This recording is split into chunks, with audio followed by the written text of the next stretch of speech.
WhatsApp guys, Donald Trump ने Iran को कहा फाड़ दूंगा, तेहरान को अमेरिका से सीधी चेतावनी। और भैया मेजर गौरव सर की वीडियो है, देखते हैं क्या है पूरा मामला। चैनल पर तो प्लीज सब्सक्राइब और वीडियो कर दे लाइक। 1 2 3 गो। ईरान ने यह बोला था कि अब कोई भी महफूज नहीं है। उनका दिमाग ऐसे चलता है कि नहीं, ईसाई हैं, यहूदी हैं, मतलब they are the same. Trump ने अपने पत्ते खोल दिए और ट्रंप ने बोला कि देखो यार, अगर तुम करोगे तो फिर तुम्हें मार पड़ेगी। उनके साइंटिस्ट, उनके टॉप मिलिट्री हायरार्की, सबको पिन पॉइंटेड एक्यूरेसी के साथ इजराइल ने अटैक कराया। अगर आज तक का कैलकुलेट करें, 100 से ऊपर ईरानी मर चुके हैं according to Iranian state media. और वो बोलेंगे बाल भी बांका नहीं कर सकता, ये तो नाच रहे हैं हमारे घर के ऊपर इनके 200 फाइटर प्लेन। यार पाकिस्तान की भी धागे खुल रहे हैं, अब पाकिस्तानी क्वेश्चन कर रहे हैं। पाकिस्तान तो खुद क्वेश्चन में बैठा हुआ है।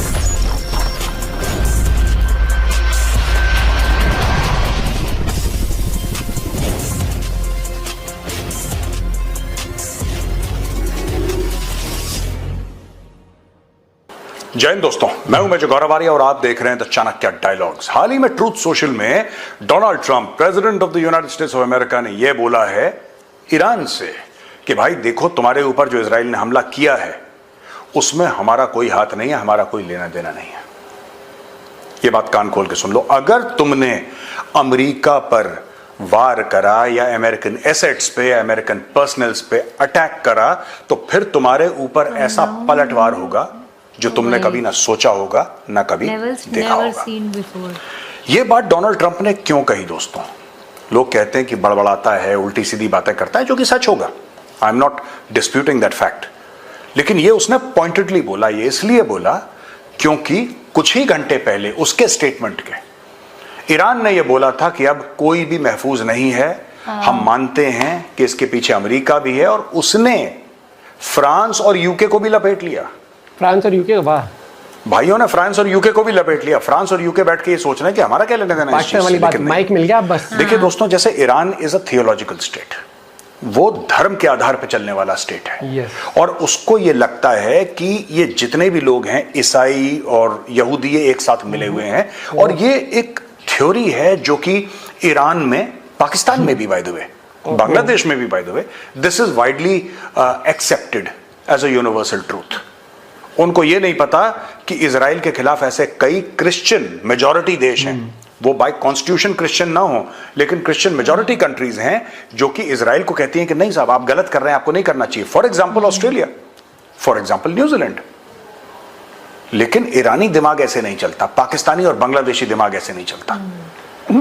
उनका दिमाग ऐसे चलता है कि नहीं, ईसाई हैं, यहूदी हैं, मतलब दे आर द सेम। दोस्तों, छोटा सा एग्जाम्पल मैं आपको देता हूं, बड़ा इंटरेस्टिंग।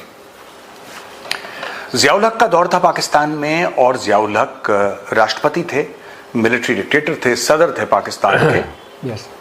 ऑल एंड ऑल एक जमाने में पाकिस्तानियों ने उनको खुदा का दर्जा दे रखा था, तो उस लेवल पे थे। ये साइकिल चलाते हुए अपनी टोली के साथ निकले। उस जमाने में मोबाइल फोन तो होते नहीं थे, तो बात ये हुई कि साहब लैंडलाइन फोन से ही कॉल हो सकता है। जियाउल हक जानबूझ के निकला साइकिल चलाता हुआ इस्लामाबाद की सड़कों पे कि जी तफरी के लिए निकल गए, एंजॉयमेंट के लिए। प्रेसिडेंट निकल गए हैं, चेले चपाटे सिक्योरिटी भी साइकिल पे, और सब लोग साइकिल चला रहे हैं। चलिए, बहुत बढ़िया। चुपचाप से एक र्यूमर फैला दिया जाता है, चुपचाप से, कि इजरायलियों ने मक्का के ऊपर अटैक कर दिया। ये बात बिल्कुल झूठ, इसमें 1% का भी सच नहीं। लेकिन पाकिस्तान में ये फैला दिया जाता है, और आग की तरह ये झूठ फैल जाता है, आग की तरह, कि मक्का मदीना पे अटैक हो गया, मक्का मदीना पे अटैक हो गया, यहूदियों ने अटैक कर दिया, यहूद और हनूद की साजिश है। अच्छा, जैसी ये बात पता लगती है, हजारों की भीड़ इकट्ठा होती है और वो अमेरिकन एम्बेसी पे हमला बोल देती है। भैया, क्योंकि इजरायली एम्बेसी तो है नहीं, क्योंकि इजराइल और पाकिस्तान की कोई डिप्लोमेटिक रिलेशनशिप तो है नहीं मानता। तो मैं आपको यह बताना चाहता हूं कि अगर इजराइल कुछ करता है तो there are parts of the Muslim world, मैं पूरे मुस्लिम वर्ल्ड की बात नहीं कर रहा, but there are large parts of the Muslim world who believe that by extension America must be in on the conspiracy, by extension France and UK must be in on the conspiracy. तो इनको भी punish करा जाए, ये एक आम सा चलता है। अब हुआ ये दोस्तों कि ट्रंप ने अपने पत्ते खोल दिए, और ट्रंप ने बोला कि देखो यार, अगर तुम करोगे तो फिर तुम्हें मार पड़ेगी। और मार पड़ना एक्चुअली शुरू हो गई है, क्योंकि इनके 2 aircraft carrier they are moving towards the Middle East. कोई जापान के पास है, कोई पैसिफिक ओशन में, कोई कहीं को कहीं, they are all moving towards the Middle East. इनका यह काम होगा कि उन मिसाइल्स को, उन बैलिस्टिक मिसाइल्स को या ड्रोन्स को इंटरसेप्ट करना जो कि इजराइल पे हमला बोलने वाले हैं, पहली बात। दूसरी चीज, अगर इनको ऐसा लगता है कि कोई अमेरिकन एसेट खतरे में है तो अपने आप को बचाना। और तीसरी चीज, अगर उनको यह लगता है कि ये लड़ाई हाथ से निकल गई है तो ईरानियन जो असेट्स हैं, ईरानियन प्लेटफॉर्म्स हैं, लोकेशंस हैं, वहां पे बमबारी करना, उनको नष्ट करना। तो इनके 2-3 काम हैं। Americans are moving into the fray. अब मैं दोस्तों आपको बताता हूं अभी तक हुआ तो हुआ क्या है, what is the nature of the conflict till now. ये मेरे नोट्स हैं दोस्तों, मैं नोट्स आपको पढ़ के बता रहा हूं। Israeli defence force said it completed an extensive series of strikes on targets in Tehran related to the Iranian regime's nuclear weapons project. सारी लड़ाई न्यूक्लियर वेपन्स के चक्कर में हो रही है यहां पे। इजराइल नहीं चाहता कि ईरान के पास न्यूक्लियर वेपन्स हो। अच्छा, पाकिस्तान में, बांग्लादेश में इसके ऊपर काफी रिएक्शंस आ रहे हैं। क्यों नहीं चाहता? क्या ईरान का अधिकार नहीं है? नहीं, ईरान का बिल्कुल भी अधिकार नहीं है। और मैं आपको बताता हूं क्यों।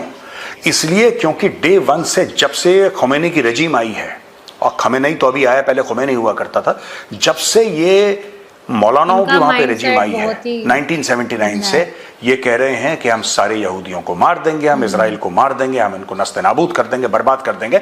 जबकि जब शाह ऑफ ईरान था, इनकी बड़ी अच्छी दोस्ती हुआ करती थी। तो दोस्तों, पॉलिटिक्स और रिलीजन मिक्स करा ईरान ने, और ये धर्म के नाम पे इजराइल के पीछे पड़ गए। जबकि फिलिस्तीन का और ईरानियों का दूर दूर तक कोई लेना देना नहीं है। ये पर्शियन है, वो लोग अरब हैं, इनका कोई भी मेल नहीं है। बट इन्होंने बोला कि नहीं, for the glory of Islam we will fight against जबरदस्ती इजराइल। तो तब से इन्होंने लड़ाई शुरू कर दी है। अब ये देखिए साहब, the targets included Iranian ministry of defence headquarters, the headquarters of the SNPT nuclear project. तो कह रहे हैं कि हमने इनकी डिफेंस मिनिस्ट्री पे अटैक करा, ईरान की, इजराइल कह रहा है, और इनके एसपीएनडी न्यूक्लियर प्रोजेक्ट को भी हमने अटैक करा। पहली चीज। दूसरी चीज ये है,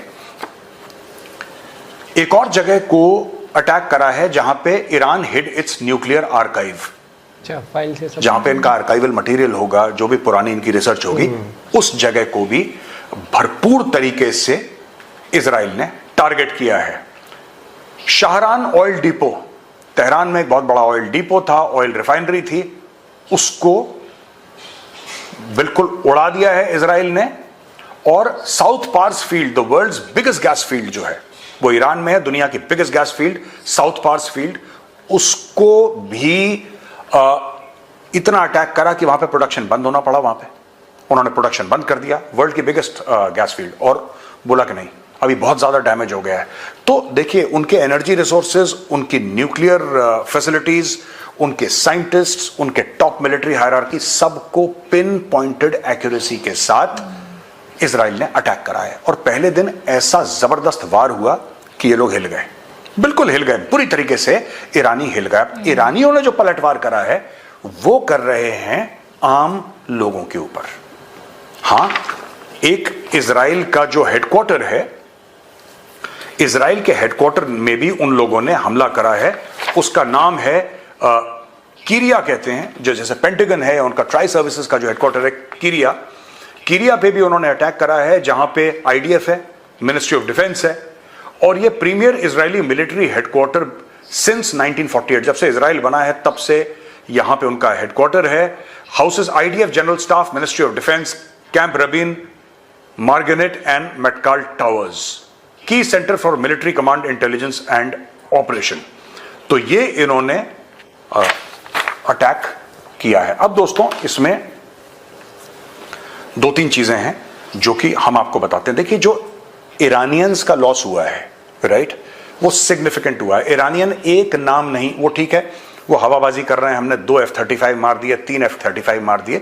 कुछ ना कुछ तो ईरानियों ने पाकिस्तानियों से भी सीखा होगा। ऑपरेशन सिंदूर में 6 मार दिए, 10 मार दिए, 20 थे हमारी नजर पे, हमने लॉक ऑन कर लिया था 20 पे, लेकिन हमने सिर्फ 6 मारे। जैसे कि पाकिस्तानी झूठ बोलते हैं। अभी दोनों नेबर्स हैं, आइडियोलॉजिकल कजन्स हैं, तो इन्होंने कुछ तो सीखा होगा ही, कुछ तो सीखा होगा ही इन्होंने पाकिस्तानियों से। झूठ बोलना ऑपरेशन सिंदूर में, जैसे पाकिस्तानी आज तक अपनी कौम को झूठ बोल, अब धीरे धीरे पाकिस्तान के भी धागे खुल रहे हैं। अब पाकिस्तानी क्वेश्चन कर रहे हैं। अब धीरे धीरे पाकिस्तानी जो जिनमें हिम्मत है, बाकी सब तो लिफाफा वाले बिक चुके हैं या उनको जूते मार चुकी है आईएसआई, लेकिन पाकिस्तानी क्वेश्चन कर रहे हैं। धीरे धीरे, खासतौर से वो पाकिस्तानी जो विदेश में रहते हैं कि यार इंडिया ने इतनी सैटेलाइट इमेजेस दिखाई, तुम भी एक दो दिखा दो यार। तुमने आदमपुर का बेस बर्बाद कर दिया, तुम तो ये कह रहे थे कि दिल्ली के ऊपर तुम्हारे प्लेन उड़े थे पाकिस्तानी एयरफोर्स के, क्या हुआ कुछ तो बताओ हमें, कुछ है नहीं बताने को। तो वही चीज ईरान भी कर रहा है। ये दोस्तों टोटलिटेरियन जो सोसाइटीज होती है ना, जहां पे कोई डेमोक्रेसी नहीं होती, जैसे पाकिस्तान है, वहां पे डेमोक्रेसी है ही नहीं। जर्नलिस्ट को 4 थप्पड़ मारे, 3 जूते मारे, जर्नलिस्ट बोला जी माई बाप बताओ क्या करना है, वो टीवी एंकर वही बक रहा है। तो ये पाकिस्तान जैसी सोसाइटीज में बड़ा आम है दोस्तों, जहां पे आप जर्नलिस्ट को उठा के ले जाके मार पीट के, ईरान में भी यही होता है, सॉफ्टवेयर अपडेट कर देते हैं उनका। तो Pakistan and Iran that they are alike, there is immense government control on media. तो आपको ईरानियन मीडिया से और पाकिस्तानी मीडिया से अगर आपको कोई उम्मीद है कि सच बोल रहे हैं, नहीं कभी नहीं आएगी, तो सॉरी, वो कभी नहीं आएगा, ये हो ही नहीं सकता। स्टेट कंट्रोल ईरानी मीडिया कह रहा है हमने भी इजराइल का न्यूक्लियर जो एस्टेब्लिशमेंट थी उसको तबाह कर दिया। भाई अपने लोगों को, जिनको आपने ये बता रखा है कि खुमैनी खुदा है, जिनको ये बता रखा है कि भाई ईरान के ऊपर कोई बाल भी बांका नहीं कर सकता ईरान का, जब आपने ये सब स्टोरी सुनाई है और वो बोलेंगे बाल भी बांका नहीं कर सकता है, तो नाच रहे हमारे घर के ऊपर 200 फाइटर प्लेन यार, ये कैसे आ गए यहाँ पे? तो आपको कुछ ना कुछ स्टोरी सुनानी पड़ेगी कि हाँ वो आए थे। आपको पता ही है कि यहूदियों की आदत होती है धोखे से आने की, है ना, रात के अंधेरे में कौन आता है, रात के अंधेरे में चोर आते। अब यही स्टोरी इन्होंने फारसी में सुनाई, जो बिलावल भुट्टो वहां पे टूटी फूटी अपनी उर्दू में सुना रहा था, अब यही स्टोरी ईरानी अपने लोगों को फारसी में सुनाते हैं, रात के अंधेरे में कौन, वही कहानी नए वर्जन में, नए तरीके से। Israel has said its strikes have killed top generals and other senior scientists and experts involved in Iran's nuclear program. Or before Sunday strike, Iran's UN ambassador had said 78 people were killed. 78 लोग मार दिए। और लोगों का कहना है कि आज तक का अगर कैलकुलेट करें, आज संडे, हम संडे को रिकॉर्ड कर रहे हैं, अगर आज तक का कैलकुलेट करें 100 से ऊपर ईरानी मर चुके हैं according to Iranian state media. 100 से ऊपर लोग अपने मर चुके हैं। और दोस्तों जहां तक टॉक्स होने वाली थी ओमान में, ये between the US and Iran and all that, ये टॉक्स होने वाली थी regarding the Iranian nuclear programme. अब वो टॉक्स तो कहाँ ही होंगी, अब तो जंग की हालात है, तो टॉक्स हो गई हैं कैंसिल, ऐसा ओमान ने बोला है। दोस्तों ये जो किरिया पे अटैक हुआ है ना, this is an attack on the heart of Israel. Israel इसको माफ नहीं करेगा और पूरे मिडल ईस्ट में इसकी आग लगने वाली है। अब देख लेना मेरे जो वर्ड्स हैं, आप प्लीज नोट इट डाउन। और अब धीरे धीरे करके ईरान, जो ईरानियन स्टेट है, इसको डिसमेंटल करना है। और इस पूरी लड़ाई के 2 मुख्य तौर पे दोस्तों आप समझ लीजिएगा ये क्या करना चाह रहे हैं, अमेरिका और इजराइल क्या करना चाह रहे हैं। और जो पाकिस्तान डर रहा है, पाकिस्तान का भी डर गलत नहीं है, थोड़ा सा ओवरस्टेटेड है लेकिन गलत नहीं है पाकिस्तान का डर। ये लोग क्या करना चाह रहे हैं ये भी मैं आपको बताता हूं, और ये मैं कहता चला आया हूं बहुत समय से। जब ये होगा तो वही वीडियो मैं आपको प्ले करके दिखाऊंगा कि मैंने साल भर पहले क्या बोला था। एक तो दोस्तों roll back of the nuclear programme, या complete destruction of the nuclear programme, और दूसरा regime change in Iran Khamenei जाएगा। जैसे जैसे ये सब चीजें होंगी हम आपके सामने इसके विश्लेषण लाते रहेंगे। ये वीडियो देखने के लिए बहुत बहुत धन्यवाद। पसंद आए तो इस वीडियो को लाइक, आज या नहीं, आज नहीं तो कल एक वक्त आएगा जरूर, इनकी रिजीम चेंज होगी, तख्ता पलट होगा। और तब जब तक इनकी सरकार वैसी नहीं बनेगी ना कि जो प्रो मॉडर्नाइजेशन, प्रो वो कहते हैं ना कि आज के ज़माने के हिसाब से चलने वाली, लड़कियों को फ्रीडम देने वाली, बहुत दबदबा है वहाँ पर, इनका बहुत कंट्रोल है, लड़कियों को शायद से ड्राइविंग भी नहीं है, पता नहीं बहुत, मतलब कई बार वीडियोस आती है वहाँ की एक्ट्रेसेस जो इंडिया में काम कर रही है, उनकी भी पोस्टर्स देखी हुई कि लड़कियों को कैसे उठा के ले जाते हैं वो गाड़ी वाड़ी में, बाल बाल नोच के उनको पकड़ ले जाते हैं। बहुत सारे टंटे हैं वहाँ के उस देश में, मतलब कि यार क्या है, मतलब ह्यूमन लाइफ है, तुम्हारे 2 हाथ है, 2 ही हाथ लड़कियों के भी है ना, तुम्हारी 2 आंखें उनकी भी 2 आंखें हैं। उनको अगर तुम चलना फिरना पसंद है, ड्राइव करना पसंद है, अपने मस्ती कपड़े पहन के अपने हिसाब से चलना, मॉल जाना पसंद है, हर चीज़ करनी पसंद है अपने हिसाब से, उनको व्हाई नॉट देम। वक्त के साथ बदलना सीखो, नहीं बदल सकते तो एक दिन आएगा तुम्हारा तख्ता पलट होएगा, और वो होने वाला है। और जिस सोच के साथ वो देश चल रहा है ना, वो बिल्कुल भी ठीक नहीं है। देखो पैसा का भंडार है उनके पास, लेकिन जो एक धर्म के नाम पर नफरत पाल के बैठा हुआ है, हर धर्म के नाम, इंडिया में धर्म के नाम पर नफरत नहीं है। धर्म के नाम पर नफरत होती है पाकिस्तान से दुश्मनी थी, फिर वो मुस्लिम स्टेट है, इंडिया में मुस्लिम से कर रहे होते, फिर नहीं है ना वो चीज। जबकि उसका क्या है, वहां कुछ होगा, पता है, खाली पैसे वाले यूके, फ्रांस, अमेरिका, एक टाइम पे तो ये पाकिस्तान इंडिया से ज्यादा स्ट्रांग था फाइनेंशियली। इन्होंने खुद ही अपने पैर पे वो कर करके पड़ी हुई कुल्हाड़ी में पैर मार मार के खत्म कर लिया। और देखो ये चीज तो है नहीं, ये चीज देखना, बांग्लादेश भी एक टाइम पे ठीक हो गया था पाकिस्तान से, फिर उन्होंने ये सब हरकतें शुरू करी धीरे धीरे वहां पे। आने वाले वक्त में आप ये देखना, अगर ईरान ने ज़्यादा ड्रामा करा तो यूएस नहीं कुछ दिन नापेगा, ये तो मुझे पता है, क्योंकि यूएस टॉलरेट नहीं करेगा और यूएस खुद नहीं चाहता कि ये न्यूक्लियर प्रोग्राम इनका सक्सेसफुल हो, कुछ भी हो।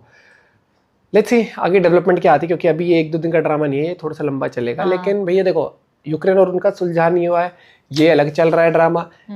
ऊपर से आपको तो यही पता है कि पता नहीं ये 2022-23 वो कोविड के बाद से पता नहीं क्या हो गया दुनिया में, मतलब कि सब अलग ही रास्ते पर चल पड़े, सारे देश ही मतलब सारे देश तो नहीं, ऑलरेडी मतलब इतनी जो ट्रेजेडी हो रही है ना वो कम है, जो अभी और भी इतने सारे माइंडसेट जब तक नहीं बदलेगा ना जो लीडर होता है किसी भी देश का।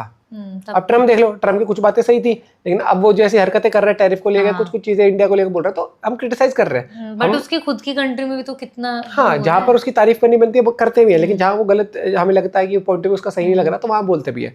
तो ये पॉलिटिक्स होती है। लेकिन जब एक पॉलिटिकल पार्टी ऐसी कट्टर हो जाती है कि अब वो अपने आप को भगवान समझ के, वो अपने आप को सुप्रीम लीडर समझ लेना कि हम तो यही है, हम तो इसको निपटा दें, उससे नहीं होता भैया। ना डेमोक्रेसी ना कुछ, मजाक बना के रख रखा है। अपना पॉइंट भी आप लोग भी शेयर करिएगा। Bye, take care.